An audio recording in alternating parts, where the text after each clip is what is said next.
hearts are still heavy following the tragic opening of The Dark Knight last week. Erik Childress, Vice President of the Chicago Film Critics Association, joins us now with his thoughts. And what was your reaction to the box office numbers, Erik, and the news? Well, you know, this is a business show, and it's our job here to sort of evaluate the numbers. But we forget sometimes that behind these numbers are people who hand out a lot of money just because they simply love going to the movies. They love to escape for a few hours. They love to, get lost in a filmmaker's vision or just to have some dumb fun.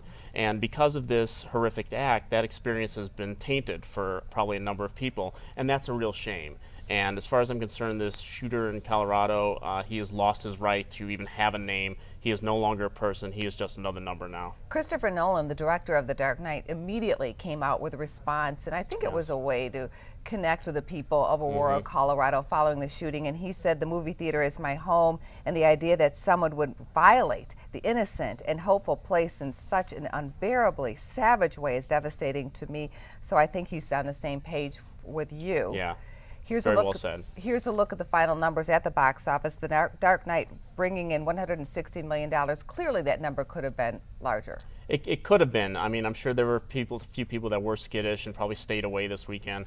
But I imagine that in the coming weeks, they are going to sort of rally behind and show up to the movie that they wanted to see in the first place. You see a bounce back there. Meantime, The Ice Age bringing in $20 million. The Amazing Spider-Man at $10 million. Ted at $10 million, and The Brave at $6 million. And perhaps all of these numbers would have been higher. Yeah, I mean, you can definitely speculate upon that, but you look at just the Dark Knight numbers, which we didn't really want to report on over the weekend, but now we can sort of look at, it's already at $200 million in the U.S. By the end of this weekend, it'll be at 300. If it does anywhere over 75 million, it's going to be very much on pace with its predecessor, which ended up doing 533 million in the U.S. and $1 billion worldwide.